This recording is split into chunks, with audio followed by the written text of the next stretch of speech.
All righty. So, welcome back to Cosmopolitan Cornbread and our weekly live chats. Hopefully, we can make them weekly once again. We've had some issues with our internet over the past few weeks. As most of you know, we live in northern Alabama. We've had a ton and a ton and a ton of rain. And every time we have a lot of wet weather, our internet gets really spotty. So I'm going to try and do this, and hopefully it won't start buffering like crazy. Hey, Walter and Homestead, welcome. Doing good. How are you guys holding up? Or how are you faring? How has your weekend been? So tonight I'm going to talk about a couple of things. I have a couple of announcements to do, and then also I have a particular topic I want to discuss, which if you saw the title of this live chat, it's about homestead goals. And so I thought I would talk about some of the goals that we have for the homestead for 2020, since it's still the beginning of the year for the most part, February already. Gosh, it's 2/3 of the way through February already. It's crazy. All right, so let's talk about some of the goals for the homestead.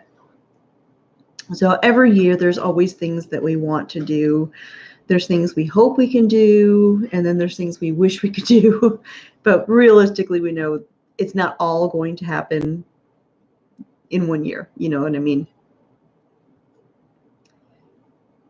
Good. Several projects done this week and seeds started. Awesome. I have got many of my indoor seeds started. Hey, honey. I'm trying to turn it in. Okay. We have, let's see, I started the tomatoes and the peppers, and of course I have my brassicas, which will be moved outdoors pretty soon. We have, let's see, I've also got to, this week, I want to start some of my herbs and a couple of things like that I just want to give a little bit of a head start to. And so hopefully we can get those, well, I know I can get those planted this week, and then we can get them started. I haven't been in too much of a hurry to get them started because I have a feeling we're going to be waiting on things to dry out again this year, just like we did last year. And really, I think it was the year before too. We've had really wet winters, and it just takes so long for everything to dry out that we haven't been able to plant things on time. So I haven't been stressing about getting the seedlings started or the seeds started right when I normally would according to the calendar. But I will be starting the rest of them pretty soon. Hello, Jody. Welcome. Yes, I've missed doing these live chats. Like I've mentioned, the weather affects our internet, and you know, we're really blessed. That's Jack Honey. We're really blessed in that while we do live in a fairly rural area, we do have like normal internet, and we don't have to rely on like satellite internet, which we have had in the past. Back when we lived in North Carolina, we lived out in the farmhouse, and we had satellite internet, and you couldn't stream anything. You couldn't watch videos or anything like that online. So we are blessed that we don't have to use that, but our internet choices are very limited, as in we have one. We have one choice. So hello, Julia, welcome. So I don't want to complain too much. It does go out here and there, but it could be worse. So hello, Peggy, welcome. So the plans for 2020, I have a couple of goals, things that I want to absolutely get done this year. And some of them I've talked about before, and a couple of them I've maybe hinted at. And so I'm going to touch on a few of them. I'm for him. Hello. Oh, I'm sorry you're sick. I hope you get better soon. There's a lot of bugs going around. Where did you make the what's the material? Are you there? You have to say something, honey.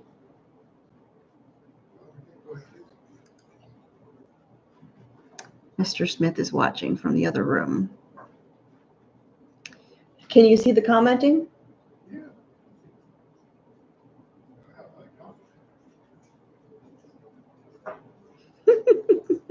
Technical difficulties. As soon as you write something, then I can give you a wrench, honey. In fact, we're going to go ahead. We're going to do this too. I just gave Walterman Homestead. I just gave you guys a wrench, just for good measure. Okay, so the goals for 2020. So the number one thing that I want to do, and this is something I've talked about that I'm going to do every year, at least for the first several years until we get all of them that we want, and that is building more raised beds. Since this past year, when we really had some good raised beds in the garden, we love it. I knew as soon as I saw how well they produced, that was definitely the route for us, because our soil where we live in particular, our homestead used to be farmland, and the soil is rather sad. It's rather depleted. There's not much life in it. And so the in-ground gardens, the in-ground beds that we've put in, while they do okay, and some things do better than others, like Ochre did well, the Roselle did amazing, which Roselle likes depleted, sad soil. Hello, Eva. Hello, Unpolished Gardens. Welcome. So, but planting things that were exactly the same in the raised bed gardens and in the in-ground gardens, and then seeing the comparison between the two, it's definitely the way to go for us. And so the goal is to build, I'd like to get at least 2 or 3 more of the good sized raised beds built this year. So that's my first project for the homestead as soon as things dry out well enough. There he is.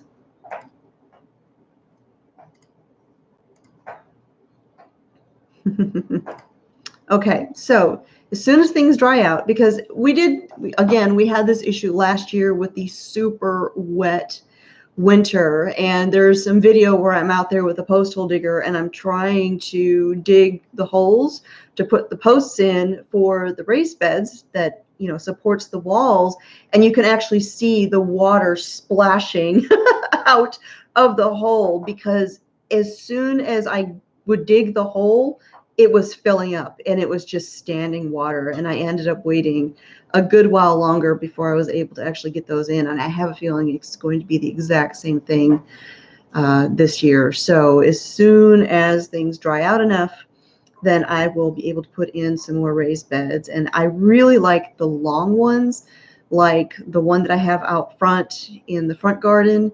I think I want to do some more like that. It's nice not being constrained by the space as much as with the other raised beds. So that's definitely the route that I want to go with those. And then I do have the one lower raised bed, one of the original raised beds that was just built by, I think it was 2x12s out front. That's right in front of the gate, and that one needs to get removed. So that is the first goal for the 2020 homestead season, and that is those raised beds. And I will actually start getting the materials for those pretty soon. I'm going to reach out to the gentleman that I got the corrugated metal from last year.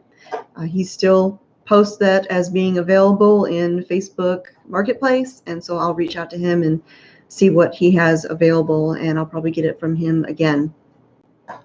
Facebook Marketplace, in our area at least, is a really good resource for materials like metal roofing that has been removed and is being repurposed and things like that. So I love being able to use that and also help, you know, local entrepreneurs. So that is one of the goals. Yes, I love the raised beds. They just did so. First of all, it's easier on your back because you don't have to get down on the ground and be crouching over quite so much. But then I had pepper plants and tomato plants of the same varieties that I planted in the raised beds and I planted in the in-ground beds. And I planted them within a day or two of each other, definitely, within the same week. And it was like completely different plants. The ones like the pepper plants in the in-ground bed were about 1.5 feet tall, and I got maybe 3 peppers off of them. And if you saw, like, especially if you saw my Instagram account where I was sharing all of those pictures of the peppers, we got thousands of peppers out of that one 4x8 pepper bed, raised bed. It was amazing. Natural State Gardener and Homestead. Hello, welcome. I have not had a chance to work on the ceiling yet, Eva. It's driving me crazy. I think this week, it looks like tomorrow, well, today it rained a little bit. Tomorrow it's supposed to rain. And then after that, it looks like most of the week is supposed to start getting better. I think what I'm going to do is get in touch with my friend who's letting me borrow their saw, and I'll go get it at my first opportunity this week and bring it here. That way I've got it here and it's ready. And then as soon as we have a good day or two of weather, I am going to get on it. We don't have a garage, we don't have a basement or anything like that. So any kind of wood cutting and stuff like that has to be done outside, and I need good weather to do it. So I'm chomping at the bit to get the ceiling finished. I want it done before garden season. Oh, no worries. Okay, so the raised beds, absolutely getting some of those built as soon as the weather cooperates and I can get out there and get those done. So that's my number one for 2020. The next big goal for 2020 is in the fall or late summer is the greenhouse. I absolutely want to get a greenhouse built. And I had mentioned in some previous videos, actually, I think I had the idea strike me during a live chat, and that was building a cattle panel house, just like we have those cattle panel houses out there that we use as shelter for like young chickens and things like that.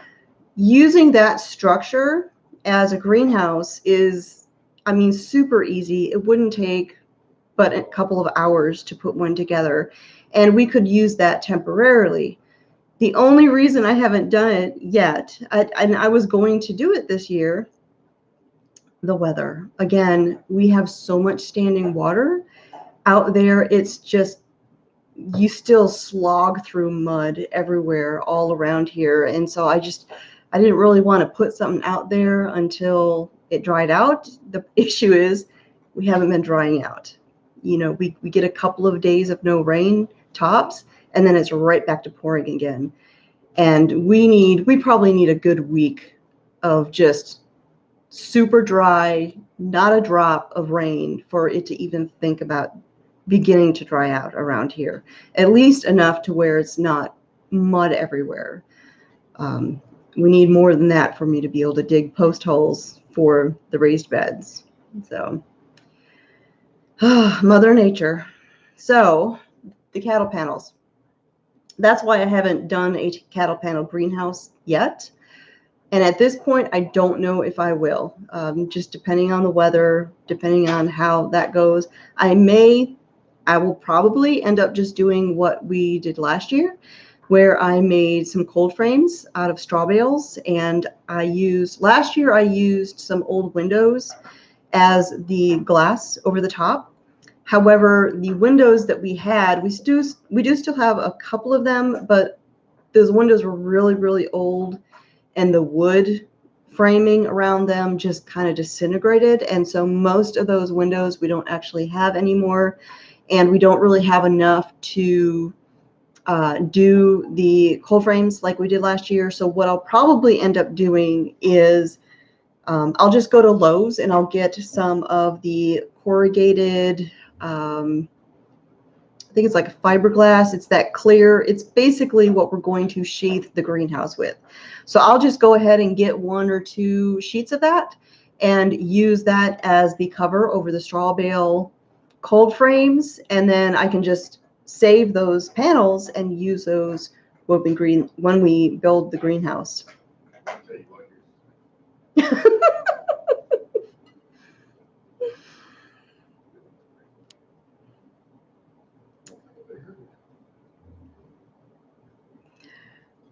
Stop it.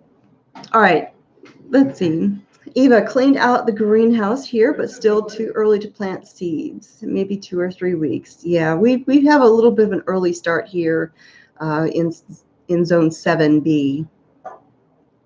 But the greenhouse is definitely very high on the priority list. We had wanted to do it last year, but there was so much travel that took place last autumn between Homesteaders of America.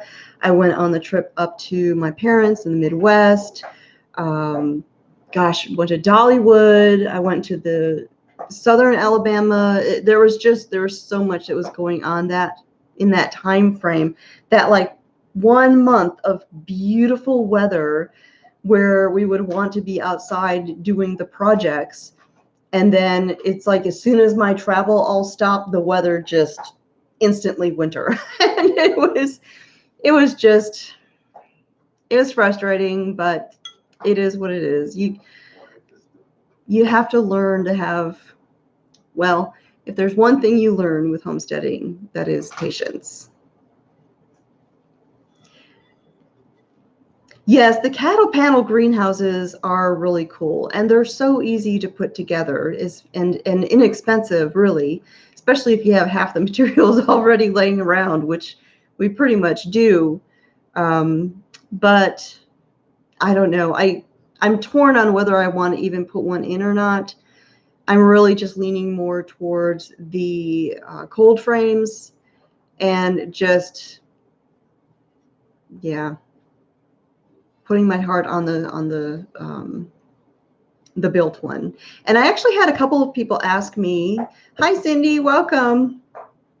I had a couple of people ask me, actually I think one of the people who asked me might have been Cindy, if investing in a pre-built or kit greenhouse would be more economical than building one myself, like building it from scratch myself or ourselves. And the thing of it is a lot of the kit greenhouses that are out there, they look great, but many of them, I mean, I'm sure there's some good ones out there, but it seems like everybody I know who's gotten a kit one, they just don't seem to last very long. They definitely don't last as long as they ought to. I think if you're investing money into something that you plan on using a long time on your homestead, then it should be built to last a long time on your homestead. So I can't see investing the time and energy and finances into something if I don't know for certain it's going to last. And so to me, that is one of the reasons I definitely want to build it myself. And plus, by building it myself, I can make it the size I want. It'll have the features that I want, and I think you have more flexibility when you're doing it yourself that way. So that's the plan. And economically, buying the materials, I've priced out how much approximately it would cost us to build the greenhouse. And this is a wood frame greenhouse with corrugated metal around the bottom, and then the corrugated fiberglass or poly or whatever that material is that goes over the top. Hi, babies. That's okay. And I went through the materials list and I sat down on Lowe's. Lowe's is the hardware store that we have in our area. And so I went through all of the materials And I looked at exactly how much it would cost to get all of the materials. It was about $800, $700 to $800. And so that, to me, for a solid built wood frame greenhouse, I think is pretty reasonable, because I've seen some shed companies around here that build greenhouses and then they deliver them just like your pre-made sheds, or like our little barn shed that we have. And they want way more than that for those. And so cost-wise, it's definitely more beneficial for us to build it ourselves.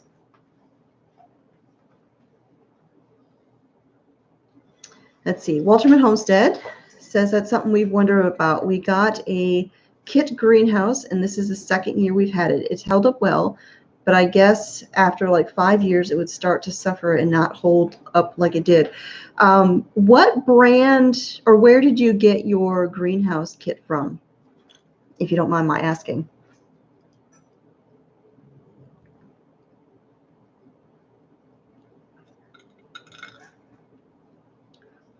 So that is, all right, so going back to the goals for 2020.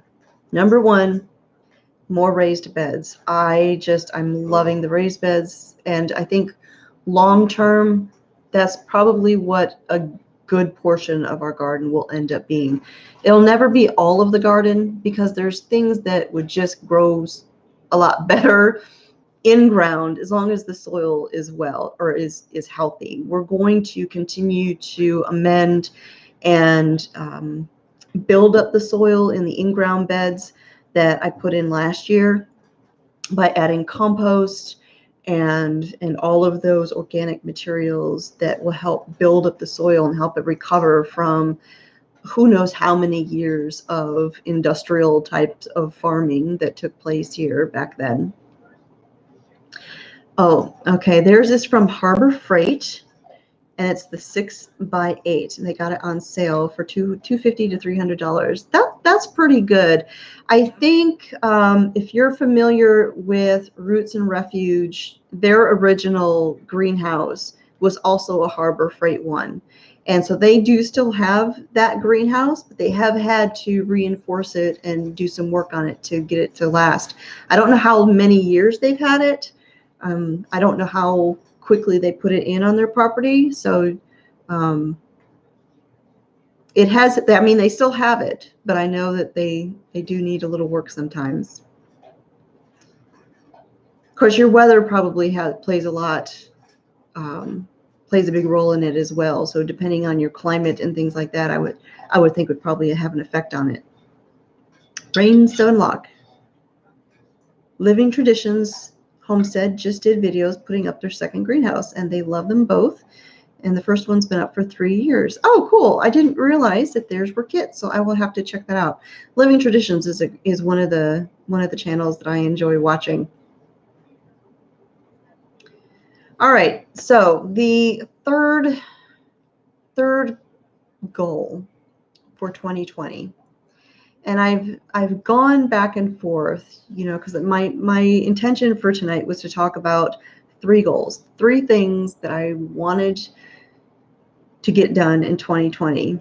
And originally I would have said goats, because we do want to get goats. We do want to have goats here on the homestead, but we have zero infrastructure for goats. That said, I'm not going to put it off, but I am this year going to get started on it. I don't think the goats themselves will happen yet, but I am going to begin acquiring materials, like buy a few things every month and slowly build up to where we would have what we need for the goats. The number one issue is fencing. We have zero fencing other than the fencing that we've put in around the gardens, which really wasn't too terribly hard to put in. And so that will be the first thing. We need to have an area fenced off for goats. And originally, the area that we were going to put them in was going to be over our property is essentially a giant rectangle, but about a third of our property is woods, and it creates kind of this what's the word I'm looking for? Almost a boomerang shape, sort of a triangle boomerang shape. So our house, the chicken coops and everything is kind of right in the middle. And then we have land that goes off this way, and we have land that goes off that way as far as open land. So we have this area over here I kind of refer to as the east pasture. And then the area down here I refer to as the south pasture area. And originally the plan was to put them up in the eastern area, but I think it might be better for them over in the southern area because the plants, the meadow grasses, the natural things that grow out there seem to be more lush. Prolific. Mr. Smith chimes in from the other room. I actually used the word. Yes, that was the right word. Yes, it seems to grow better over in the southern part, and it's a little bit bigger as well. And so I think that would be the better area to put the goats. And then the second thing, of course, is shelter for them. And there is a channel, now I'm going to draw a blank, 1818 Homestead? 18, is that right? I can see their faces. I'm terrible with names. I always draw a blank when I'm trying to. Anyways, they have a shelter, and they live up north. They live like where it snows a lot. It's like a Wisconsin kind of winter. And they have a shelter. Yes, that's it, 1870. Thank you, Little Mountain Life. Yes, Unpolished Gardens. We really, I mean, we have wanted goats forever. We had a pet goat years ago, Brownie. Yes. And we loved having her. And so goats have always kind of been something that we've wanted. What, honey? I said we had Oreo too for a little bit. Yeah. So goats have always, for the most part, been on the agenda. There was a little period of time where I was like, no, I don't see the point in us getting goats, but that didn't last for long because in our hearts, we really, really, really want to have goats. So what? So we're stupid animal people. We're stupid animal people. Why don't you just come in here and be on camera and participate instead of piping up from the bedroom? I'm watching for people. You can do it in here. Okay. In any case, so the goats themselves will probably not happen this year, but I am going to begin working on getting in that infrastructure. And as I was saying, 1870, yes, 1870 Homestead, they have a shelter for their goats. And if that particular shelter works for them up there where it's super, super cold, I know it would work for us down here. And it was essentially a kind of like a dog enclosure from Tractor Supply. And it has like the sheeting that shelters it. And I got to thinking, I'm like, that would work here. And that could go in quickly. I wouldn't have to spend days and days building a run-in shelter or a barn or anything like that. So if something like that works for them up there where it gets real winters, not like here, then I think that would work here. So it's going to be, the big thing will be the fencing for the goats. And I will, like I said, it's a big area and there's nothing there. So I'm going to begin working on that. So hopefully we'll have the goats themselves next year, but I am going to begin working on. And the dog's playing with squeaky toys. Great. I'm going to begin working on the infrastructure this year, but that's sort of a goal for 2020. But the other thing that I would really like to do, and I'm nervous about it, but I want to do it so bad, is bees. I really, really, really, really want to have bees.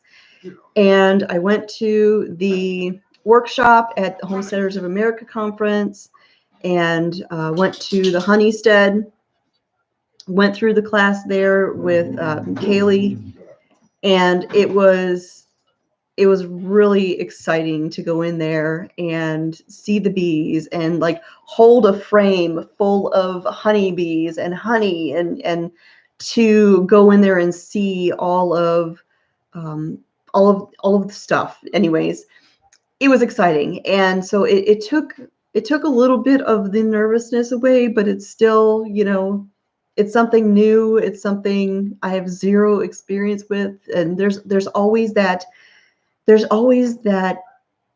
anxiety or that fear that you might fail.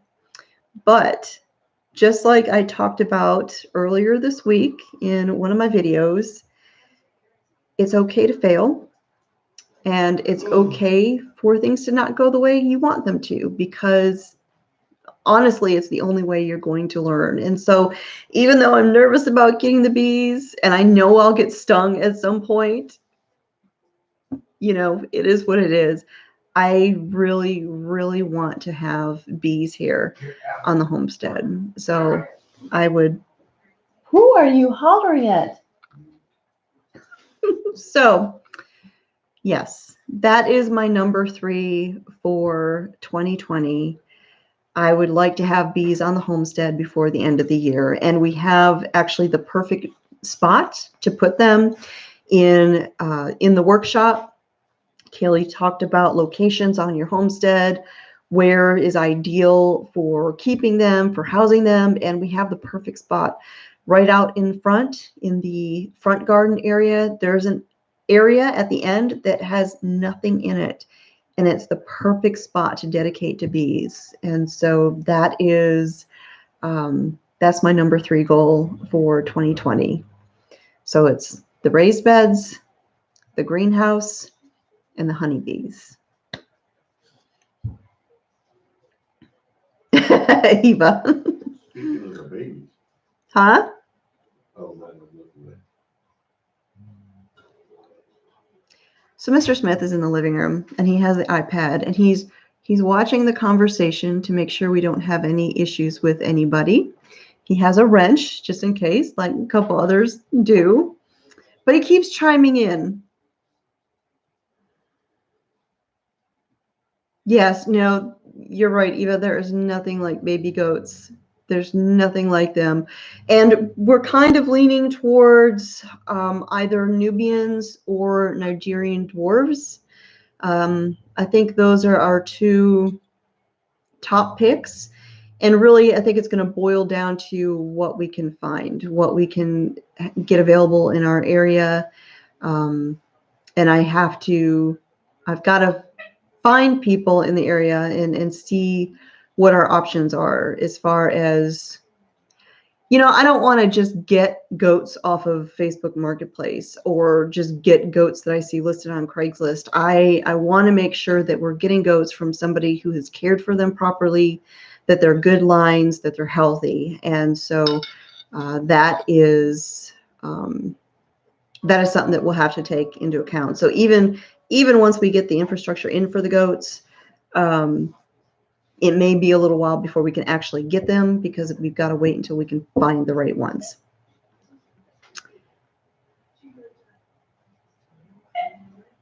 Yes, Eva. That is, yes, we do want the milk. I would like to have, we don't necessarily need a lot of milk, because it's just going to be the 2 of us, but I would like to have enough I'd like to make soaps with it. I'd like to make things with it and be able to experiment with it, as well as make things for us to consume. I have 0 experience with goats, so other than the pets. As far as dairy, I have 0 experience with dairy goats.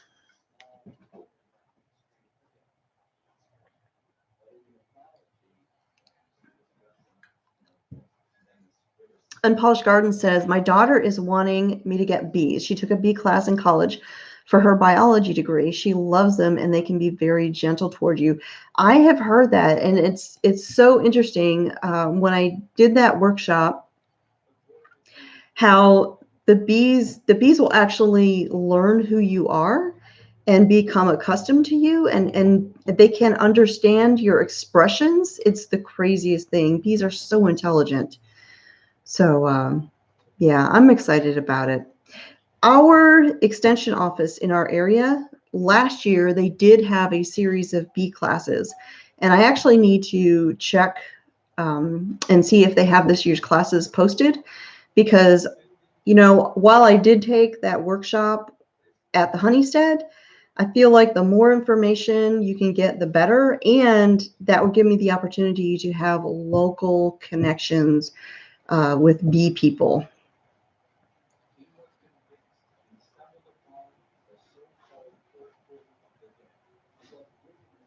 Say hey to Three Musketeers. Oh, yep. Hey, Three Musketeers. Man, I'm getting tongue-tied tonight.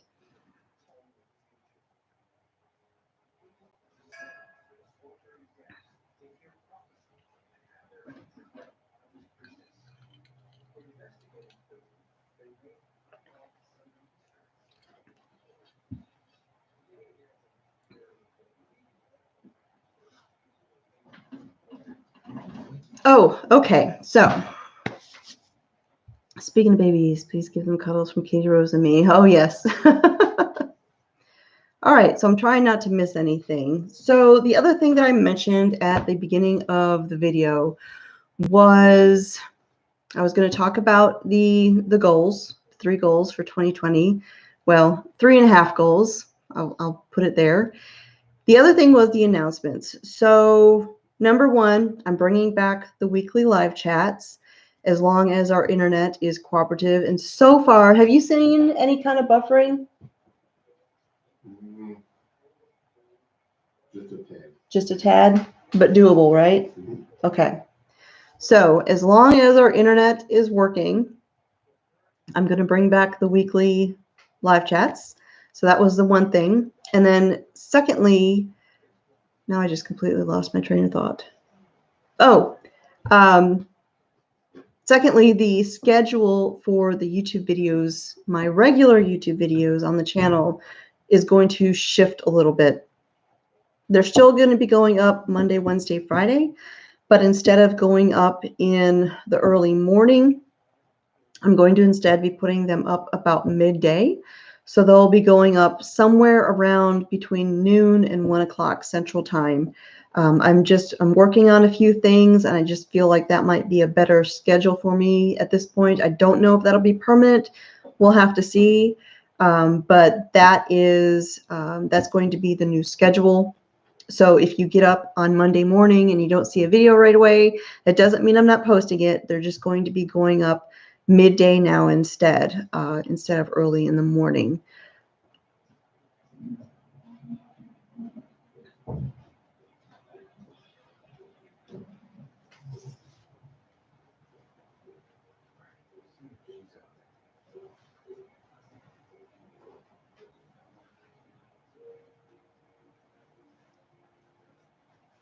Hello, Seasoned Mom and an Empty Nest. Oh, goodness. What? I am so. Fixing to be that. Yep, fixing to be that. Cindy asked, it may have come up earlier in the conversation, but you mentioned officiating a wedding. Yes, I will be officiating a wedding. My friend Carol, you've seen her in a couple of videos here and there on the channel. She was just on there, I think last week. There was a little clip in the beginning of one of the videos where we were in a coffee shop. It was the one with the giant waffle on the ceiling. That is Carol, and her daughter is getting married and had asked me last year when she got engaged if I would officiate the wedding. And so I am going to be officiating a wedding for a second time, and I was honored to be asked to be part of it. Very exciting. And a couple of years ago, I actually officiated the wedding of one of our closest, dearest friends, him and his wife. our friend Wayne, we've known forever, and we've known him through the Army. We've been stationed at the same places, Germany, Bragg, and he's like my brother that I never had, and he's Mr. Smith's bestie. And so they also live in our area, and they had asked me to officiate their wedding. And it was kind of funny because they asked me to have coffee at a coffee shop, and I went there and I had no idea what they were going to ask me. I figured it had something to do with like taking pictures or something because I took their engagement photos, and they decided to ask me to officiate their wedding. And it brought instant tears. I was very overwhelmed, and it was an honor to be asked to do so. And I actually choked up. Everything went great. I, did the ceremony. Everything was lovely. And at the very end, right when I said, when I announced them to the crowd, as Mr. and Mrs., I choked up right at that very last moment, and I almost lost it, but I had to keep it together because, Anyways, hello, Janet. Welcome. So I'm bringing back the live chats. They should be every Sunday now, as long as our internet continues to be half decent. I've missed doing them as well. So yeah, I'll be officiating a wedding in March. I probably won't have any footage of it just because I'll be in it.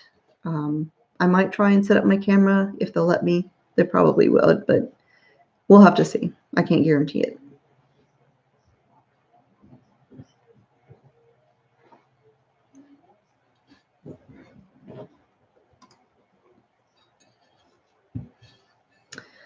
So I think that was it. I don't think I had any other announcements. Nope. I was going to take notes. I was going to write things down before I got on here because I have a tendency to get a little scatterbrained at times. I'm a Post-it note queen. If I don't write stuff down on a Post-it note, I'm going to forget it. But I think that was it. And the dogs are wrestling in the other room. So if you hear growling, just ignore them. So yes, but like I said, I've missed doing these live chats. I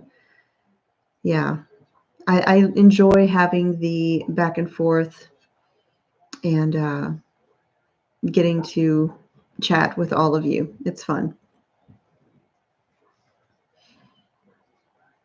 Let me scroll up here, make sure I haven't missed any questions.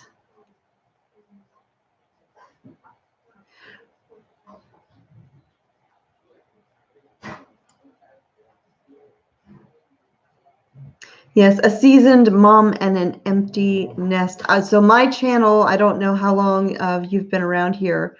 My channel was, originally it was Cosmopolitan Cornbread. Then I changed it to a Cosmopolitan Cornbread, or no, A Good Life Farm by Cosmopolitan Cornbread.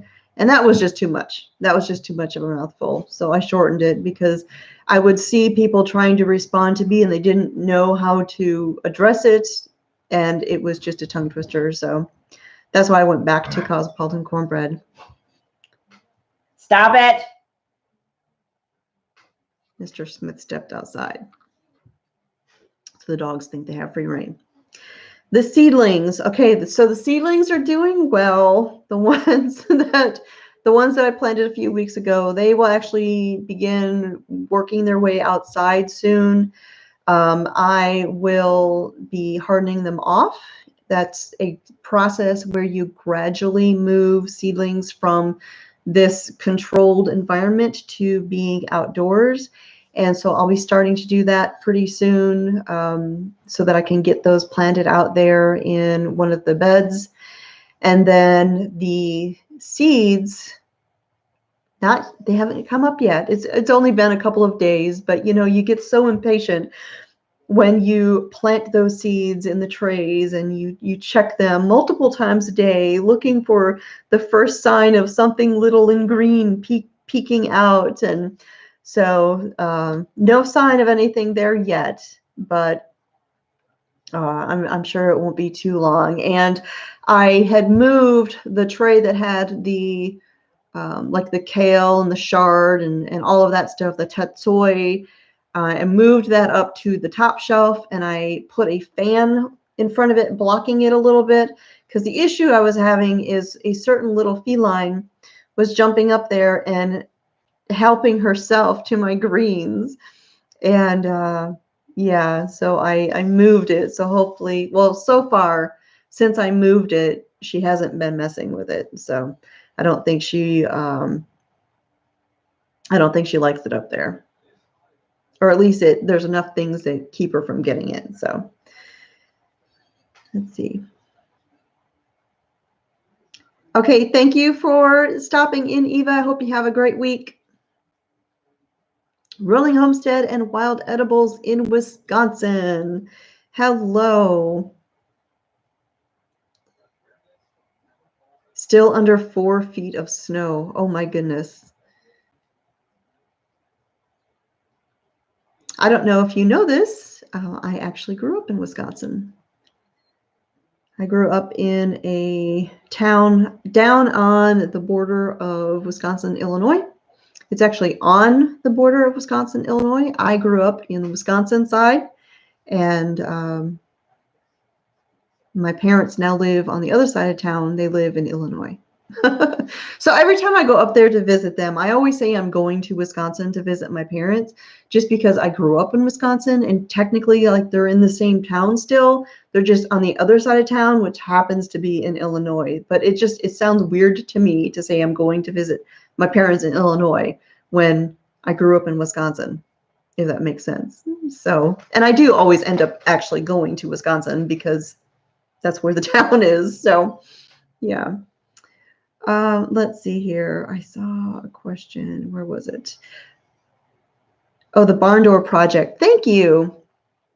I was pretty excited to find that. And the antique shop where I found that barn door actually had 4 barn doors. And I was tempted to get another one just because I'm sure there'd be something I could do with it. But I'm like, no, we don't need to do that. Grew up in the North Woods of Wisconsin. It is beautiful.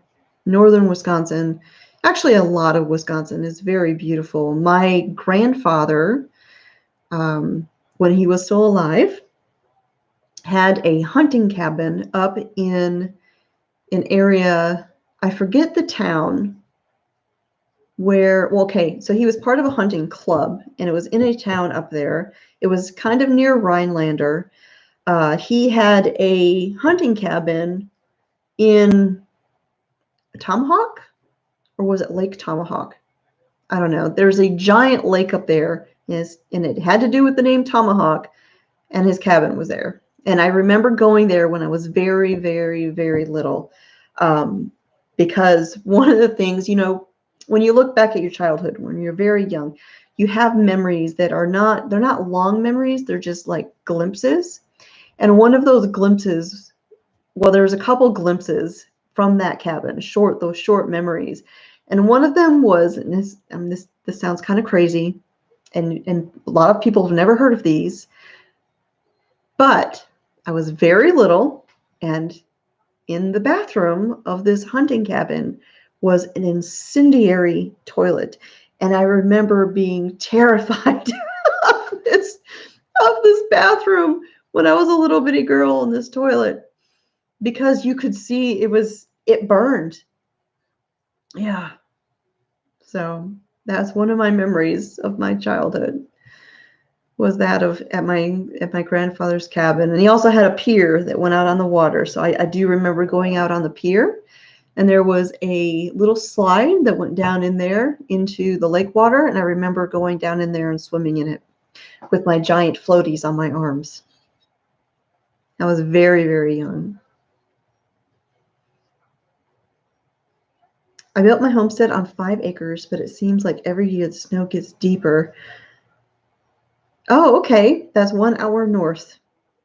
It's a beautiful area. We used to go almost every summer to Wisconsin Dells, and vacation there. We usually would camp, And then we would spend several days there. It's a very touristy sort of place, but it's a pretty neat place too, because there's lots of really cool things to do.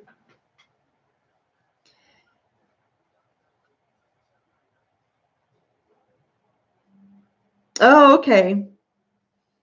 So you have heard of them. I have never seen an incendiary toilet any place else ever in my life. So, and a lot of people have never heard of them. But yeah, I'll never forget that.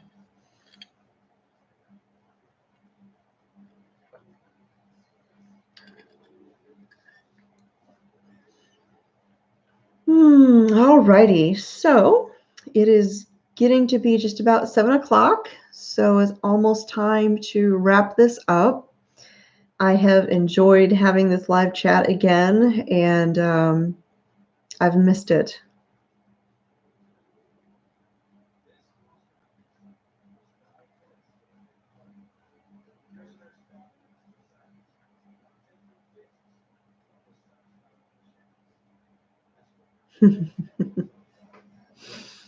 Oh, goodness. So, yes, I hope y'all have a great week. And as I said, the regular YouTube videos will be going up later in the day from this point forward, at least as far as the foreseeable future. I'll be putting them up midday, about sometime between noon and 1 p.m. Central Time. So again, if you don't see a video early in the morning like I usually do, don't think I'm not doing a video. I'm just changing up the schedule a little bit. I think it'll work out a little bit better as far as managing my time. So, yep. I hope y'all have a great week. And with that, I will call it a night. So, thanks for stopping in. And I will talk to y'all next time. Have a great week, guys.